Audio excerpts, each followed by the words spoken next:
Hello दोस्तों, आप सभी को शिवाजी जन कल्याण कोचिंग सेंटर में आपका स्वागत है। आज हम आपको कक्षा 7 की गणित पाठ 1 का परिमेय संख्या को लेकर आए हैं। इसमें आपको परिमेय संख्या को बताएंगे, पूर्ण संख्या बताएंगे और पूर्णांक बताएंगे क्या होते हैं। तो सबसे पहले हम गणित भी पढ़ रहे हैं, तो हमें गणित के विषय में जानना आवश्यक है। गणित है क्या? गणित वह भाषा है जिसका प्रयोग हम समझने या समझाने के लिए करते हैं। यानी गणित वह प्राकृतिक भाषा है जिसका प्रयोग हम समझने या समझाने में करते हैं। प्राकृतिक संख्या क्या है? ऐसी संख्याएं जिनका प्रयोग गिनती की संख्याओं में करते हैं, प्राकृतिक संख्या कहलाती है। जैसे 1, हम गिनना कहाँ से स्टार्ट करते हैं? 1 से। 1, 2, 3, 4। यदि विद्यालय में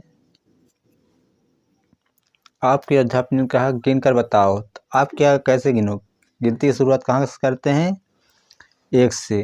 1, 2, 3, 4। ये कहाँ तक होती हैं? प्राकृतिक संख्या अनंत तक होती हैं, इसकी कोई सीमा नहीं होती कहाँ तक है।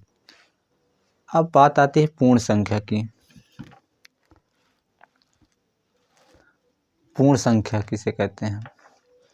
यदि प्राकृतिक संख्या में शून्य को हम सम्मिलित कर दिया जाए तो पूर्ण संख्या कहलाती है। यानी प्राकृतिक संख्या क्या है? जहाँ 1 से शुरू होती है। यानी इस प्राकृतिक संख्या में क्या मिला दिया जाए? 0 मिला जाए तो क्या बन जाता है? पूर्ण संख्या। यानी जो संख्या प्राकृतिक थी ये पूरी हो चुकी है, ये पूर्ण संख्या। यानी अब ये अनंत तक है। क्या है? पूर्ण संख्या क्या? ये भी अनंत तक होती हैं। अब आता है परिमेय संख्या। ये देख लीजिए, हमने पहले से लिख लिया है परिमेय संख्या। अब एक और बात बताना आवश्यक था। 0 शून्य की खोज किसने किया था? आर्यभट्ट ने 6वीं शताब्दी में किया था।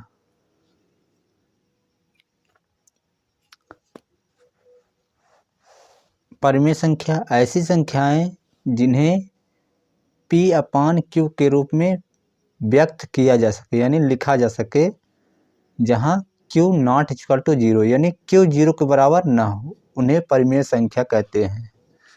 जैसे 3/4, यानी ये ऊपर वाला क्या है? P है, नीचे वाला क्या है? Q। अगर मान चलें और यहाँ लिख दें P और नीचे क्या लिख दें? Q, तो हम क्या बताएंगे कि P क्या है? 3, P बराबर कितना? 3, Q बराबर 4, यानी 4। ये नीचे वाली संख्या 0 नहीं होना चाहिए।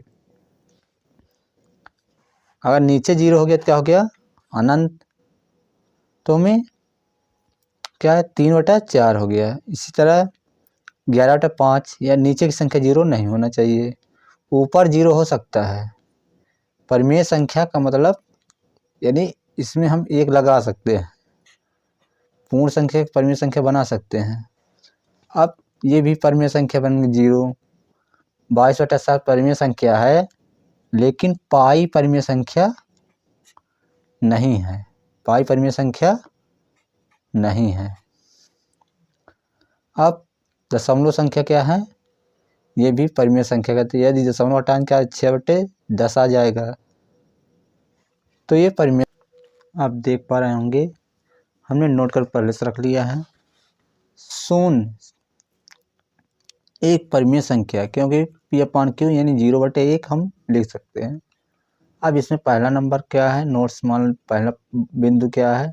2 परिमेय संख्या के बीच अनंत परिमेय संख्या हो सकती है। जैसे 0.2 और 0.3 के बीच अनंत हो सकती है। 0.22, 0.22, 0. कहाँ तक? 3, मतलब अनंत तक हो सकती है। 2 परिमेय संख्याओं को यदि हम घटाएं, जोड़ें, गुणा भाग करें तो इनका परिणाम, यानी इनका जो हल होता है, क्या आता है? परिमेय संख्या प्राप्त होती है। परिमेय संख्या या तो पूर्णतः विभाजित होती हैं,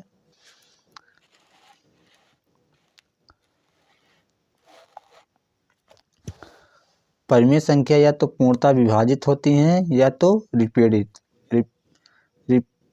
होती हैं। जैसे 3.33 यानी 3 के बाद 3 ऐसे इस प्रकार आ जाएगा। 16/4 है, 4 से 4 हमने मान लो विभाजित कर क्या हो गया, पूर्णतः विभाजित होती हैं। 4 का 16 में भाग क्या आ जाएगा, 4 कम 4, 4 चौक 16 यानी 4 बार में कट गया। क्या आ गया, पूरी तरह से विभाजित हो चुका है। ये विभाजित पूरी तरह से नहीं हुआ, ये रिपीटेड मतलब 3 के बाद भी 3 आ रहा है। अब अगला पॉइंट क्या है, सभी दशमलव संख्या यानी जितने भी दशमलव संख्याएं होती हैं क्या है, परिमेय संख्या होती है। जैसे 0.3 हमने लिख दिया, इसको हम क्या लिख सकते हैं, 3/10। क्या गया, ये परिमेय संख्या बन गई। यानी दशमलव संख्या क्या हो जाती है, परिमेय संख्या हो जाती है। अब बात आती है पूर्णांक की, जिसे हम इंटीजर नंबर बोलते हैं। इसे जेड से प्रदर्शित करते हैं। अब पूर्णांक में क्या होता है, धनात्मक परिमेय संख्या और ऋणात्मक परिमेय संख्या और शून्य सहित, यानी धनात्मक परिमेय संख्या, ऋणात्मक परिमेय संख्या और शून्य भी आ जाता है इसमें। यदि धनात्मक परिमेय संख्या में ऋणात्मक परिमेय संख्या और शून्य को मिला दिया जाए तो क्या बन जाता है, पूर्णांक संख्या बन जाता है। 0 उदासीन होता है, ये ना धनात्मक संख्या होती है और न ऋणात्मक संख्या होती है। यदि धनात्मक नंबर में, यदि धनात्मक संख्या में लिख दिया जाए तो क्या धनात्मक पूर्णांक बन जाता है। ऋणात्मक संख्या को मिला जाए तो क्या बनता है, ऋणात्मक संख्या बन जाता है।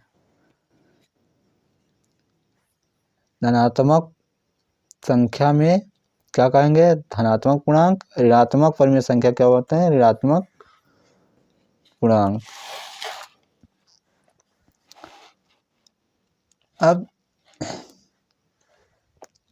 इसी प्रकार 1/1 नई संख्या यदि बनाना हो, इसके संगत क्या है, नई संख्या हमें बनाना हो तो क्या करेंगे, एक बार माइनस ऊपर लगा देंगे, एक बार माइनस नीचे लगा देंगे परिमेय संख्या में, एक बार दोनों माइनस लगा देंगे, क्या बन जाता है, नई संख्या बन जाती है। इसी प्रकार 2/3 के संगत नई संख्या बनाना है, क्या करेंगे, एक बार अंश में लगा देंगे माइनस, एक बार हर में लगा देंगे, एक बार अंश और हर दोनों में, ऊपर वाले को अंश बोलते हैं, नीचे वाले को हर। इस प्रकार हमारी नई संख्या बन जाती है। इसी प्रकार 0 के संगत, यदि 0 है तो 0/-1 और 0/1 नई संख्याएं हैं। यदि p एक पूर्णांक है तो मान लीजिए p क्या है, एक पूर्णांक है। हमने यहाँ पूर्णांक को समझाया था पीछे, तो क्या लिख सकते हैं, p पूर्णांक है, p/1, p/2, 3p/3, इसी तरह इस प्रकार भी लिख सकते हैं, और -2p/2। इस प्रकार हम माइनस में और प्लस दोनों में लिख सकते हैं परिमेय संख्या के रूप में, पूर्णांक को परिमेय संख्या के रूप में लिख सकते हैं। ये सभी पूर्णांक परिमेय संख्याएं हैं। यहाँ लिखा हुआ है सभी पूर्णांक, यानी जो पूर्णांक दिया गया है परिमेय संख्याएं हैं। लेकिन सभी परिमेय संख्या पूर्णांक नहीं हो सकती, सभी पूर्णांक परिमेय संख्या हो सकता है। अब समतुलता का प्रगुण, समतुलता का प्रगुण समझते हैं क्या है।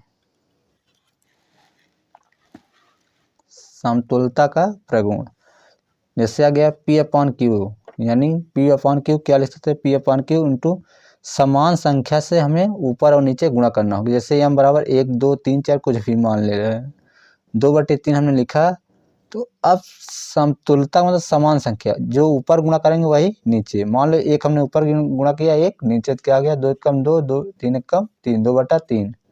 अब दूसरा बनाना है, 2/3 लिखेंगे। अब 2/3 को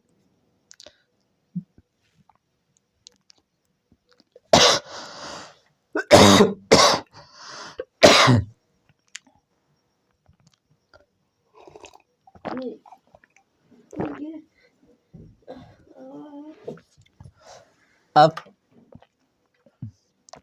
समतुल्यता का प्रगुण P/Q बराबर P/Q गुणते m ऊपर एक नीचे, यानी अंश और दोनों में समान से गुणा करें, समान अंक से गुणा करें तो क्या हो जाता है समतुल्य। जैसे m का मान है 1 2 3 कोई भी मान ले रहे हैं, 2/3 दिया गया है, इसमें क्या करेंगे 2/3 में एक ऊपर और एक नीचे गुणा करेंगे, बराबर 2 एकम 2 3 एकम 3, 2/3 आ गया। इसी प्रकार अब हम m बराबर क्या ले रहे हैं 2, यानी 2/3 में अब यहाँ देखिए समान संख्या से गुणा करें, यहाँ 1 है तो 1 से गुणा करेंगे, 2 है 2 समान संख्या से गुणा कर रहे हैं। यहाँ देखो समतुल्यता का मतलब समान, यानी 2 ऊपर और 2 नीचे। तीसरी संख्या m बराबर मान लो 3 ले रहे हैं, तो 3 और ऊपर और 3 नीचे, यानी जो ऊपर से गुणा करें अंश में गुणा करेंगे वही हर में भी गुणा करेंगे। यही समतुल्यता का प्रगुण होता है। 2/3 है, इसमें 3 ऊपर और 3 नीचे गुणा करेंगे, 2 तिहाई 6 3 त्रिका 9। जब आप पहला चैप्टर पढ़ेंगे तो उसमें आपको बताया जाएगा। तो अब इसके बाद हम अभ्यास कराएंगे।